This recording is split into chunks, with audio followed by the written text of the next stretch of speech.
penso que já podemos começar a nossa sessão agora. Basicamente, a sessão da estratégia multi-cloud, vale a pena postar. Esta sessão será focada ou abordará o tema da multi-cloud, certo?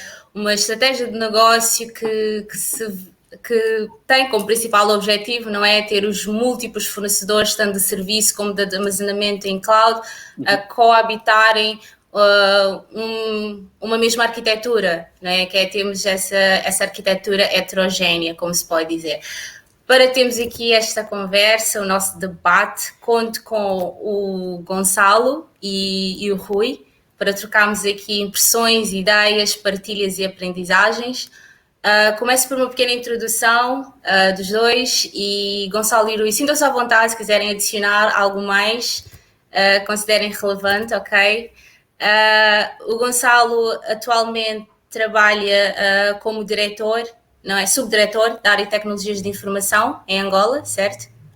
É diretor, sou responsável pela área de Infrastructure and Security da SEC. Ok, e vi que já passou por vários bancos, não é, como consultor, e no entanto, o que achei muito interessante é que tem um background de licenciatura em Física e Química. É verdade. Certo. E... a vida nem sempre corre como aquilo que inicialmente planeamos, né? Portanto, a vida acontece. Ok. E agora o que é que nos pode dizer? Foi sim um bom acontecimento estar agora no mundo da tecnologia ou pensa se calhar devia ter continuado no ramo da Física e Química? Não, por acaso gosto imenso. Isto foi interessante porque eu comecei a descobrir o mundo da tecnologia numa altura em que estava a fazer o mestrado em Física e Química e como era assim um rapazinho rebelde, perdi um anito e os meus pais puseram-me ali entre a espada e a parede, né? Tipo, então se quiseres continuar a estudar vais ter que começar a ganhar também algum dinheiro. E eu comecei a trabalhar num banco como operador de sistemas e apaixonei-me pelo mundo das TI, pronto, e depois uma coisa levou à outra e chegou a um ponto em que eu já não quis mais saber do ensino da Física e da Química e que resolvi dedicar a construção da minha carreira em torno disto. Ok, boa. Bem-vindo à nossa conversa, Gonçalo. Obrigado. Rui atualmente encontra-se a trabalhar na Oracle, basicamente, certo, a trabalhar com clientes para que possam adotar estratégias de transformação digital que sejam coerentes e eficientes. E também já trabalhou pela HP, Salesforce, tem para aí 15 anos de experiência no mundo da tecnologia. Parece que o Rui tem muito a partilhar connosco na conversa. Interessante que eu também não a minha licenciatura e pós-graduação também não tem nada a ver, gestão, então Gonçalo, temos isso em comum, não temos nada a ver e acabámos por saltar para o mundo das TIs. No meu caso, eu costumava faltar às aulas de gestão para ficar a ler sobre arquiteturas de microprocessadores, mas deixemos isso que a minha mãe não poderia saber disso, ok? Certo. Ok. E pronto, olha, posso já começar, Rui. Atualmente está mesmo numa posição em que faz o aconselhamento aos clientes para que possam adotar estratégias de transformação digital que sejam coerentes e eficientes, não é? Sempre focado nos resultados que tensionam, nos resultados, não é? do negócio, certo?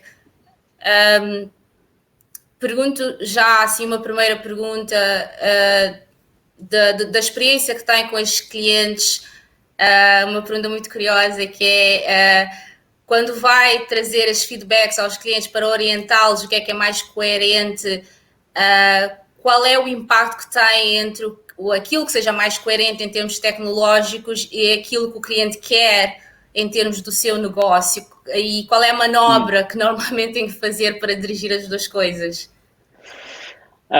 Uma excelente pergunta. Sim, eu realmente trabalho com os clientes de maneira a tentar recomendar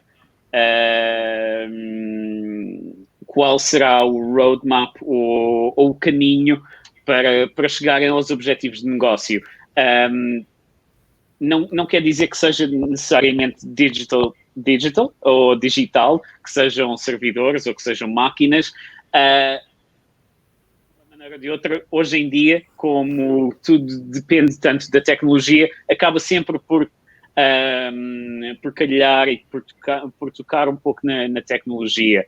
Realmente onde eu me gosto bastante de focar no momento inicial é entender onde é que os clientes estão, qual é que é o estado atual, onde é que, o que é que eles têm, qual é o nível de maturidade, quais é que são as principais dores de negócio e depois as dores mais operacionais, porque as pessoas que estão mais a nível de organização têm uma visão, mas aquelas pessoas que estão mais no nível operacional têm outra visão e outro tipo de necessidades. E depois começamos a ver onde é que eles querem chegar, qual é que é o objetivo. E é realmente neste gap, nesta diferença entre um e outro, onde eu entro. Não venho com uma predeterminada ideia de cloud ou ideia de qualquer produto em si. É entrar com uma folha branca, ouvir o cliente, ouvir as necessidades e depois, dependendo de onde eles querem chegar, então começar a definir esse plano. Pode ser cloud, ou pode não ser cloud, ou pode ser, como é a grande parte das soluções hoje em dia, um misto entre cloud e on-premise. Ok, boa.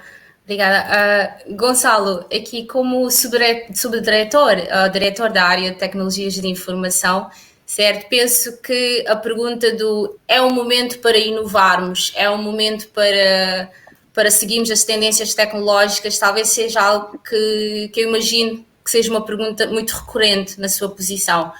Então eu queria perguntar como é que faz aí o balanço e um bocado de manobra entre este é o momento ou então vamos fazer aqui uma pausa e damos este passo um bocado mais à frente?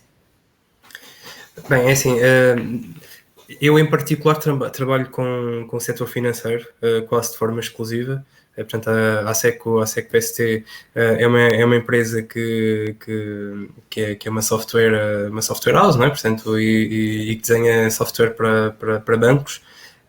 Portanto, o meu mercado de atuação é muito específico, ok? Mas acaba por não ser muito diferente dos diferentes mercados e dos diferentes desafios que existem de uma forma mais ou menos transversal às grandes instituições.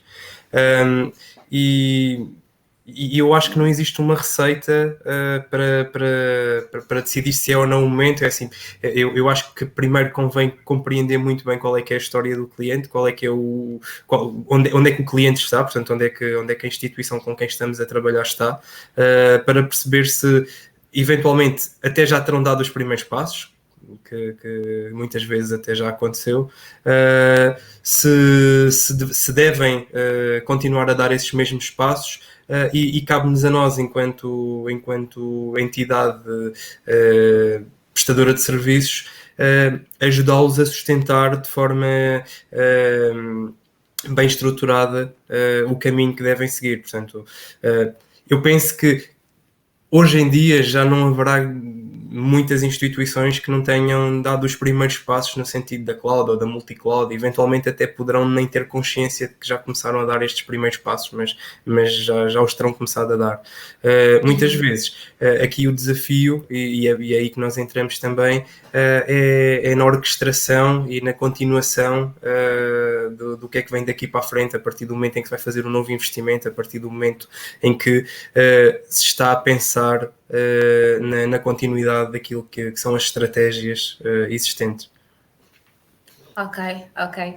Fiz estas duas perguntas para que possamos introduzir um bocado, não é, em relação às estratégias, o que fazer, o que não fazer, Entrando agora no tema do nosso debate, multi-cloud, quando falamos agora do mundo tão soberano em relação aos dados, em relação à inovação, necessidade de serviços específicos, as empresas tendem a olhar agora muito para a solução multi-cloud. O que pode aparecer como sendo uma boa estratégia, mas assim como o Gonçalo e o Rui também referiram, é tudo uma questão de ter toda aquela análise, de avaliar e para que se possa fazer uma decisão acertada. E como toda estratégia de negócio, a multi-cloud também traz consigo desafios e challenges. Primeiramente, deixa-me aqui perguntar, como é que se caracterizam um modelo multi-cloud? Por exemplo, quando um cliente chega aí ao pé, ok, pronto, Rui, olha, tenho aqui, esta é a minha situação atualmente, o que é que eu terei no futuro? Eu acho que a pergunta de multi-cloud ou não é bastante importante no dia de hoje, ok? E para mim o que eu vejo bastante é que os clientes querem uma estratégia de multi-cloud, mas não quer dizer que seja realmente a melhor estratégia para esse cliente ou para esse projeto, ok? Então, o que nós tentamos fazer é entender quais é que são as necessidades desse projeto em específico, qual é que é o caminho do cliente, onde é que eles querem chegar e depois, quando entregamos a recomendação ou entregamos o projeto, um dos principais pontos onde eu faço sempre a questão de falar com os nossos clientes é multi-cloud é importante. Muitas vezes pode ser importante porque as clouds, como qualquer sistema, também têm problemas, também vão abaixo, nem que sejam por alguns segundos, por alguns minutos, mas há clientes que não podem ter um sistema, por exemplo, como um Core Banking System, em baixo por alguns minutos, ok? Então, se um cliente que tem um sistema com essa criticidade toda, que é tão crítico como isso, então temos que entender como é que ele vai fazer uma estratégia multi-cloud ou não, e como multi-cloud também pode ser um vendedor de cloud e o data center principal do cliente, isso já pode ser visto como multi-cloud, mas como é que esses dois ambientes ou ecossistemas trabalham conjuntamente? Porque uma das armadilhas da cloud é realmente que quando começamos a utilizar muitos serviços na cloud, se não fizermos a investigação que precisamos de fazer antes, vemos que acabamos por não conseguir utilizar outra cloud nenhuma. Alguns serviços serverless, por exemplo, são completamente proprietários. A Oracle, no nosso caso, utilizamos a tecnologia FN, que também utiliza Google e a Microsoft. Portanto, se uma aplicação que seja desenvolvida nesse ambiente também poderá ser reutilizada noutro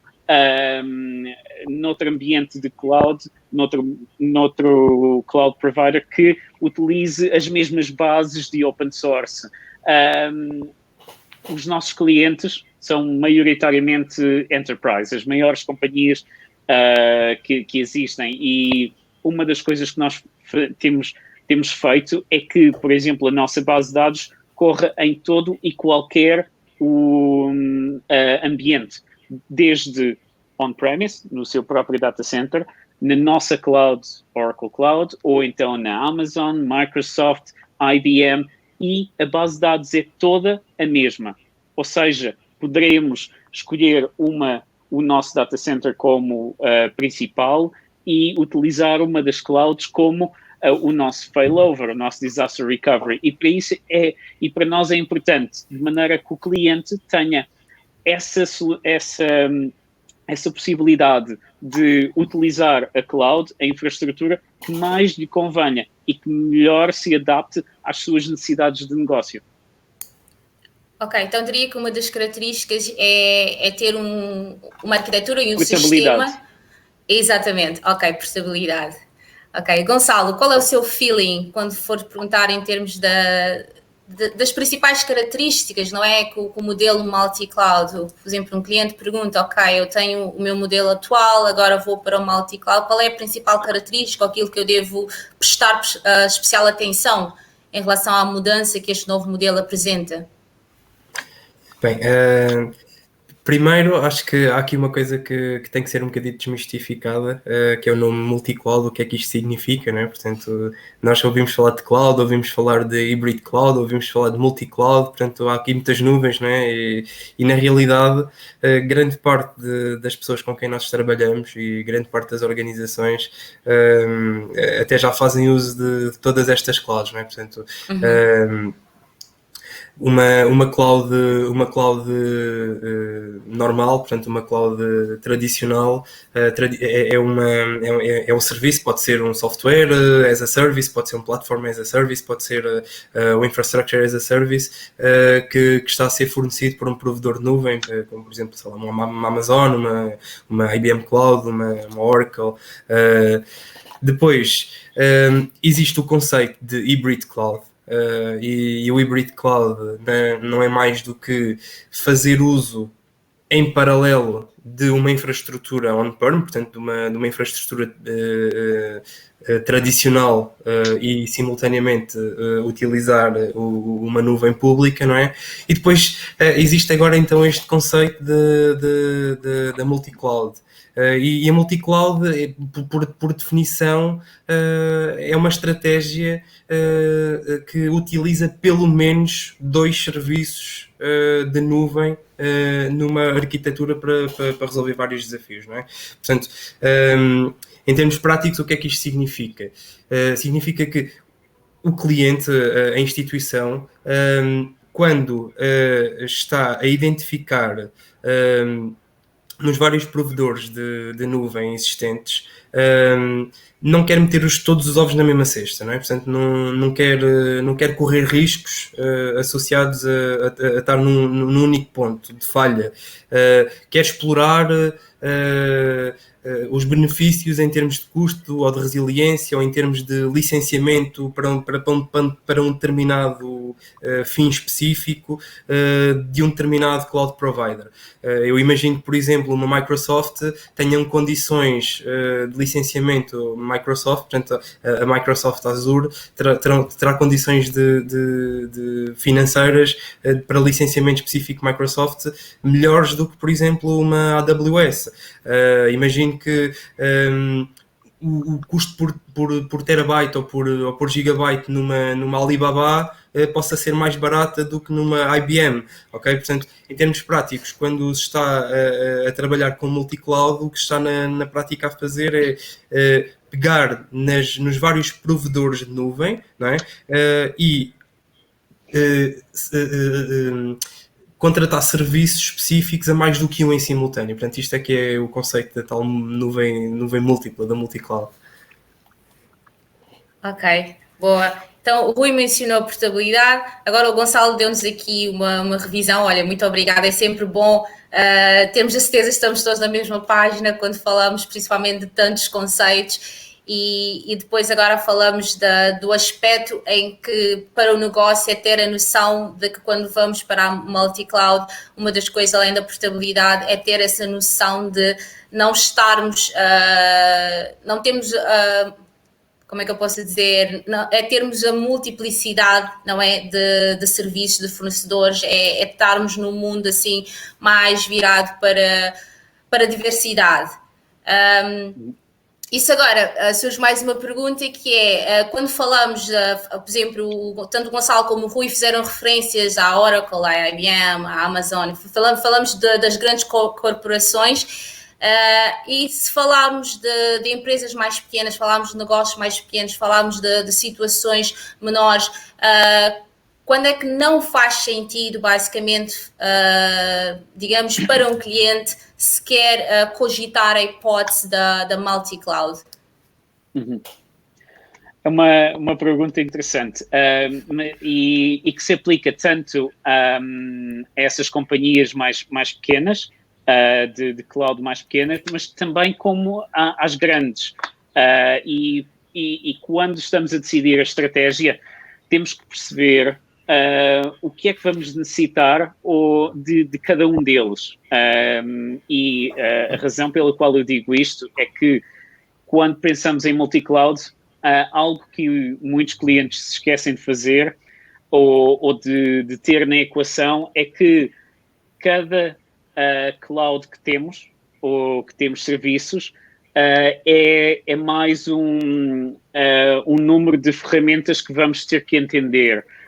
Vamos ter que certificar o nosso pessoal nessa mesma cloud, de maneira a que, quando tenhamos um serviço nessa cloud, esse serviço seja seguro, seja fiável, e o mesmo que fazemos nessa cloud, vamos ter que fazer noutras 2 ou 3 clouds. Então, não é só o preço de cada serviço em cada cloud, mas é também, será que imaginamos um cliente que é maioritariamente AWS, e se ele estiver a pensar em ir para um só serviço em Azure, porque é 5% mais barato, esse 5% pode ser comido só pela formação que vamos ter que dar à nossa equipa.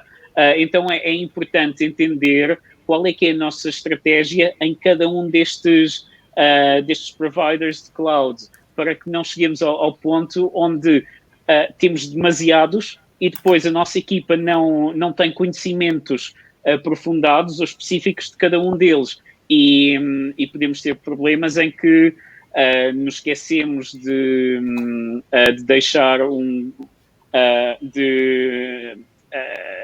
de fechar o acesso a um conteúdo que é privado, que não deveria ser deixado à mercê de qualquer pessoa, mas porque realmente não tínhamos o conhecimento dessa cloud, escapou-nos, e acontece. Então é um pouco risco e custo,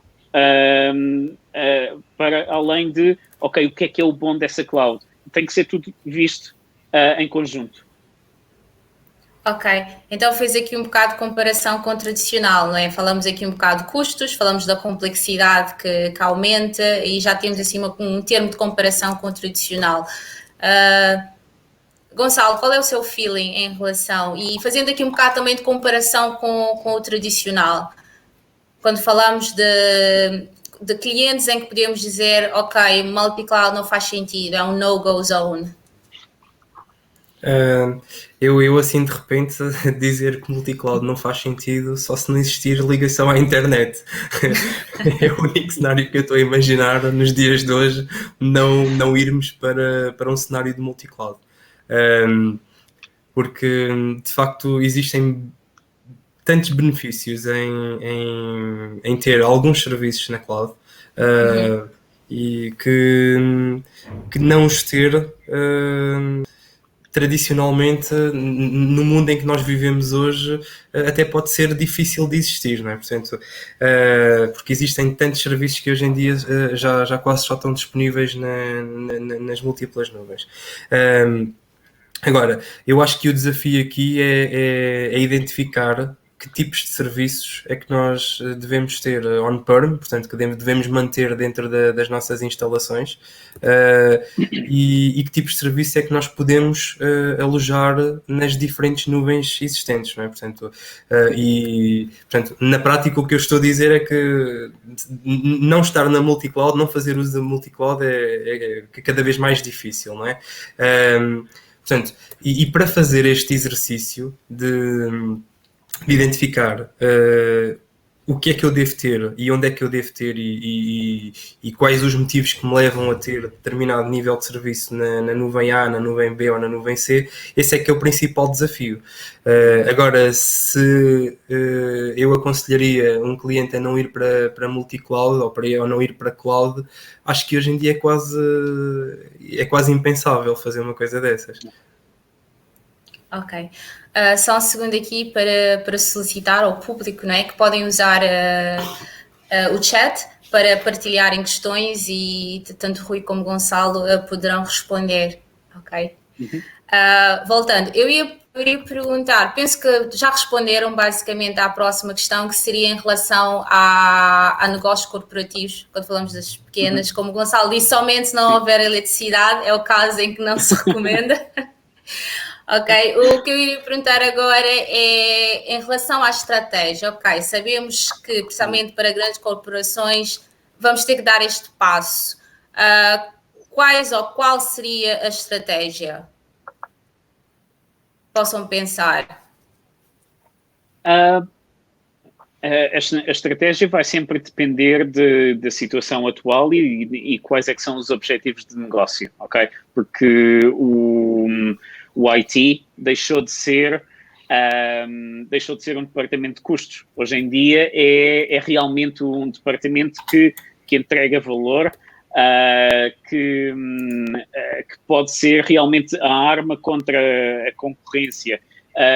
Então, também vai depender de quais são as necessidades desse mesmo negócio em relação à regulamentação. Por exemplo, o Gonçalo de certeza que já lidou com problemas, visto que está na parte de serviços financeiros, de que não podemos enviar a informação para a cloud, muitas vezes, porque não está no mesmo país. Então, já começam a haver soluções que permitem levar a cloud até dentro dessas mesmas companhias. Ou seja, a cloud deixou de estar na cloud, mas passa também a estar dentro do data center do cliente, e o cliente tem todas as mais-valias que teria se estivesse na cloud, mas como tem aquela necessidade, temos que satisfazer essa necessidade primeiro, antes do que sequer pensarmos aquele serviço é ótimo, mas não podemos utilizar porque está fora do país. Então como é que nós podemos começar a disponibilizar esse tipo de serviços de uma maneira que sirva a todos os clientes, não só os clientes que podem utilizar cloud nos data centers existentes, naqueles grandes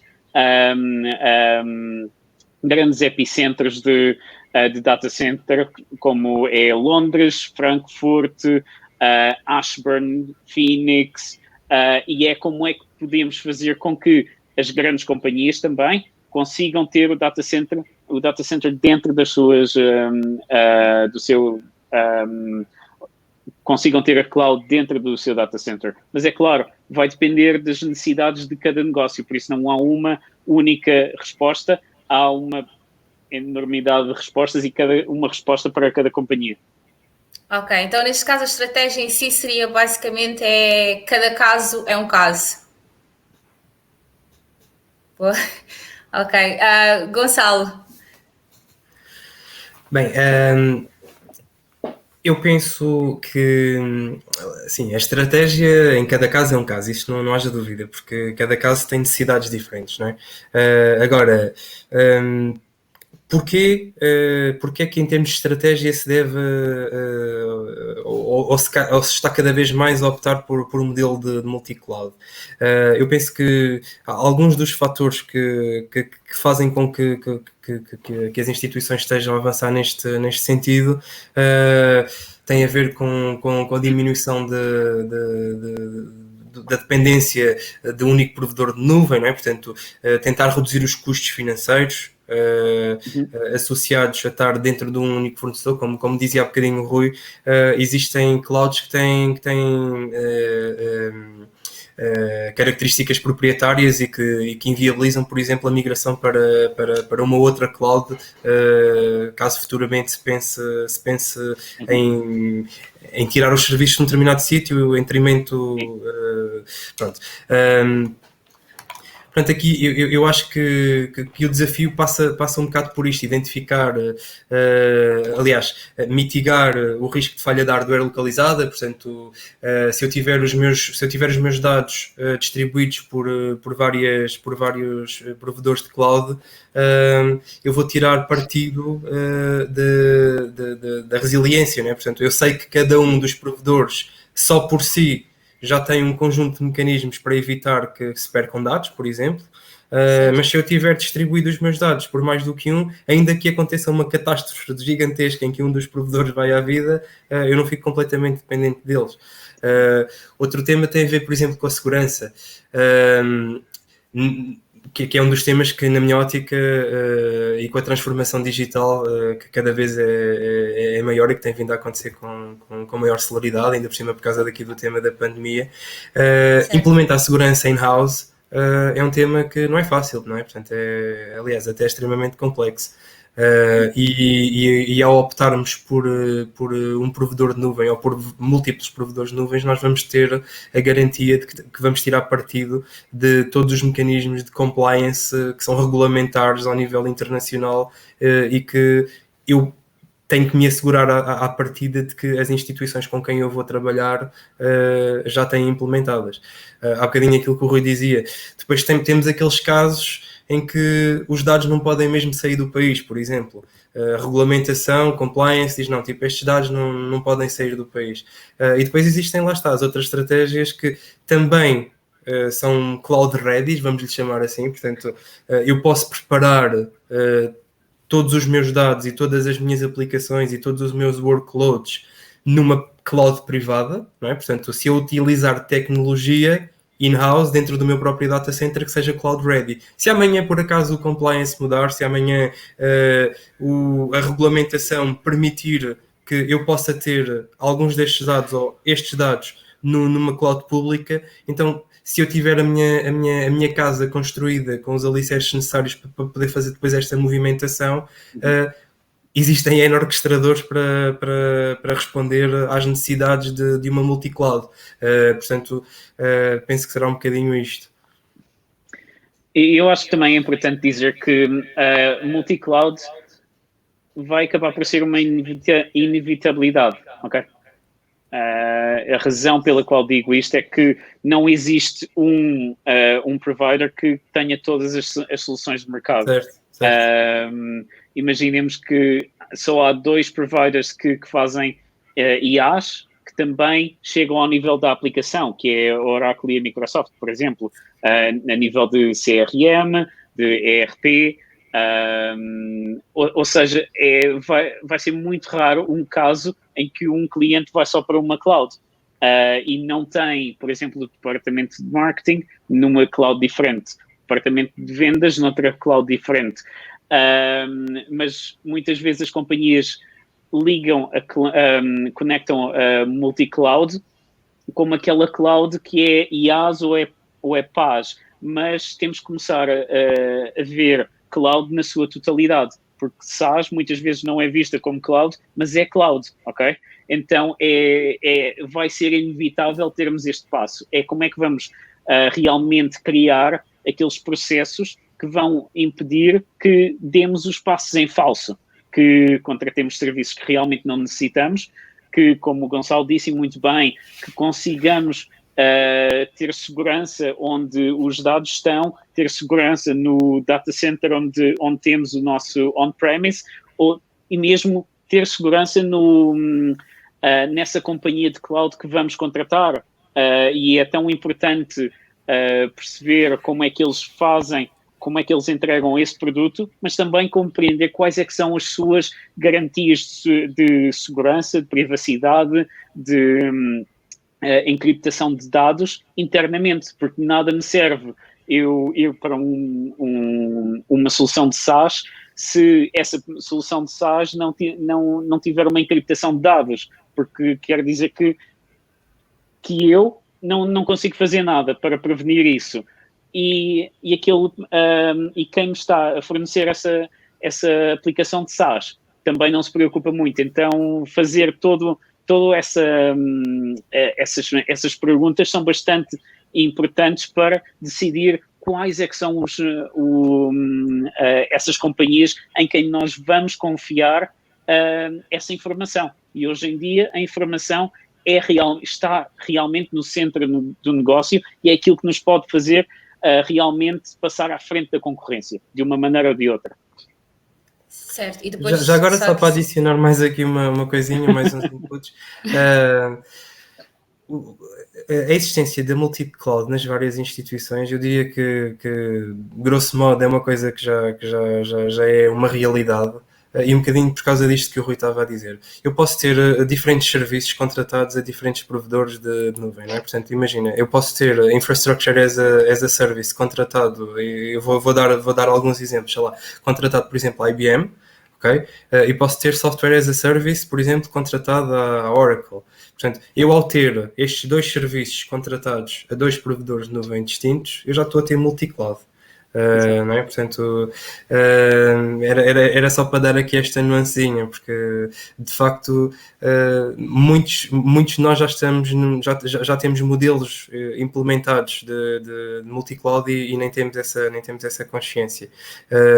Aqui eu acho que o grande desafio é um pouco este de compreender como é que eu posso orquestrar todas estas nuvens de modo a que eu possa, de forma dinâmica, poder fazer a alteração de um lado para o outro em função da minha estratégia, seja pelo tipo de dados, se é volume, se calhar, e se é apenas armazenamento, se calhar interessa-me um sítio em que o custo por terabyte e a sua disponibilidade não seja demasiado elevado e não estou muito preocupado com latências, por exemplo. Se o tema for disponibilidade e latência, eu se calhar não estou tão preocupado com o custo, estou preocupado com o acesso aos dados. E hoje a Azure pode ser quem me oferece o melhor serviço, mas não significa que amanhã seja a Azure que ofereça o melhor serviço, ou que não haja um third party que apareça aí no mercado e que ofereça o mesmo nível de serviço por menos dinheiro. Portanto, aqui o desafio da multi-cloud é um pouco garantir que temos as coisas de tal modo montadas que consigamos de forma dinâmica fazer a comutação das várias necessidades entre os vários provedores, não é? Ok. Lembrando aqui apenas ao público que pode enviar as perguntas no chat, temos apenas alguns minutos, portanto, partilhem as vossas dúvidas, comentários. Pronto, já falamos dos desafios. Eu ia perguntar basicamente, quando temos em relação a erros, ocorre-vos assim algum erro que seja aquele um bocado eminente, mas é muito frequente, e como é que o podemos evitar? Olha, eu de repente lembro-me assim do mau planeamento. No momento em que se está, por exemplo, a contratar um serviço de cloud. Se eu não fizer um planeamento devido, eu posso incorrer aqui num erro crasso, que é a escalabilidade vir a custar bastante dinheiro. Portanto, o planeamento... eu acho que é a ausência de planeamento ou a falha de planeamento um dos maiores erros que acontecem no momento da contratação de cloud, porque acabamos por ter consequências bastante penosas, quer em termos financeiros, quer em termos... Lá está, aquilo que há bocadinho o Rui volta a dizer, se nós contratarmos um determinado serviço num provedor que só existe naquele provedor e que não está preparado para ser deslocado, para ser movido para outras clouds, significa que eu vou ficar dependente daquele provedor, não vou poder sair mais dali porque não há esse serviço noutro sítio. Portanto, eu acho que os maiores erros que acontecem têm a ver, são identificados na fase de planeamento, no mau planeamento. Existem vários: escalabilidade, segurança, alta disponibilidade, desempenho. Portanto, se isto não for tudo pensado no momento do planeamento, isto tem tudo para correr menos bem no futuro. Ok. Gonçalo, o Gonçalo disse exatamente o mesmo que eu ia dizer, é entender todos os termos e condições dos produtos e dos serviços que estão a ser oferecidos, e isso inclui também a parte de quanto é que custa agora e, como o Gonçalo disse, quanto é que vai custar daqui a um ano. E se nós precisarmos de mais performance, quanto é que nos vai custar. Mas também importante não é só para cima, porque por vezes precisamos de menos. Então, o que é que acontece? É um contrato que nos fixa aqui ao que nós pedimos, ou é algo que possa ser dinâmico e que se ajusta à nossa necessidade nesse momento em tempo? Então todos esses são bastante importantes. Fazer o que se chama due diligence é bastante importante. Muitas companhias acabam por contratar companhias que estão lá só para os assessorar nisso, ok? Mesmo antes da implementação, a parte da implementação e a parte de escolher qual é que é o provedor vai ser parte do trabalho dessa companhia de assessoria, para que depois não hajam essas armadilhas e o projeto que era suposto custar-nos $70 mil acaba por nos custar 2 milhões, só porque não pensámos que ao enviar dados para fora da cloud, que isso nos fosse custar dinheiro, ou então que aquela aplicação que nós precisamos de aceder tem um limite de APIs diária e quando precisamos de mais, então começa a doer. Então é realmente ver todos os termos e condições. Esse é o maior erro que acontece. E depois também realmente contratar serviços que não nos entregam aquilo que nós queremos no final.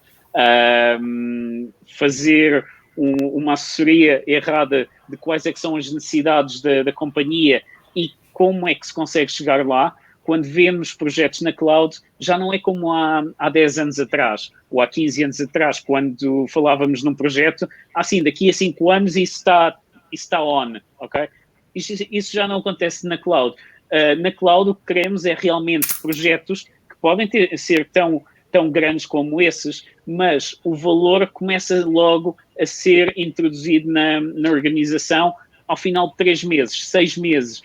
Então, os deliverables, aquelas coisas que nós vamos entregar, é muito mais um plano e um roadmap que é como um gráfico que sobe, do que esperar 5 anos e aqui tem o ERP. E daqui a 5 anos já não vale, porque as nossas necessidades são diferentes daqui a 5 anos do que hoje. Por isso estamos a fazer a assessoria hoje para aquilo que vamos necessitar em 5 anos e isso raramente funciona bem e raramente acaba bem. Um bom planeamento. Rui, Gonçalo, muitíssimo obrigada pela conversa. Temos agora apenas mais uns minutinhos. Eu gostaria de suscitar algumas considerações finais, alguma mensagem sobre a estratégia multi-cloud para quem estiver a ouvir. Bem, eu pegando aqui nas palavras do Rui, acho que é um dos fatores fundamentais em quem está agora a começar a pensar em dar os primeiros passos, pelo menos de forma mais consciente neste mundo. Antes de contratar qualquer tipo de serviço, conheça quais é que são os pré-requisitos que efetivamente tem, solicite várias cotações com as descrições dos serviços que cada um dos proponentes tem para oferecer, fazer uma comparação linha a linha de tudo o que existe, para garantir que efetivamente não se está a gastar dinheiro desnecessário, que não se está a gastar mais do que aquilo que se pode gastar, e para ter orçamentos que sejam válidos no tempo e não só no momento em que se está a fazer, em que se está a dar os primeiros passos, não é? Portanto, a partir do momento em que se entra nos vários modelos de cloud, tendencialmente a coisa começa a crescer, não é? Portanto, se não se fizer lá está o tal planeamento, depois podemos ter que dar alguns passos atrás porque pode não ser sustentável continuar. Portanto, esse planeamento é mesmo fundamental para garantir que se está a tomar a medida certa, sem ter depois que no futuro ter que andar para trás por falta de conhecimento. É o famoso baby steps. Exatamente, baby steps, yeah. Rui, temos aqui um minutinho. E elaborando o que o Gonçalo disse, é tão importante ter o serviço de cloud que melhor se adapta àquilo que vamos necessitar, mas tão importante como isso é ter o parceiro, o system integrator, o conhecimento in-house para fazer com que esse projeto seja realidade. porque podemos comprar o melhor software do mundo, a melhor máquina do mundo, ok? Mas se isso não for bem implementado, é o pior software do mundo, a pior máquina do mundo, porque nenhuma solução se adequa exatamente a tudo aquilo que os clientes querem. Cada caso é um caso, lembram-se? Então, considerem qual é a melhor cloud e qual é o melhor parceiro, qual é a melhor entidade que nos vai ajudar para que depois de contratarmos essa melhor cloud, que faça com que o projeto que nós pensamos ter e que nós necessitamos para a nossa organização realmente seja executado de uma maneira que seja bem sucedida e que esteja dentro do time frame que nos propusemos. Ok, boa. Muitíssimo obrigada aos dois. Foi uma conversa muito, muito produtiva e ter assim impressões de quem está por dentro dessas transformações, projetos, o que é que passam, fomos dos desafios aos problemas e muito obrigada pela conversa novamente. Não sei se temos aqui o Daniel no deixa eu ver aqui. Muito obrigado, Nadine, e Gonçalo também. Foi um prazer. Ok, tá. Muito obrigada.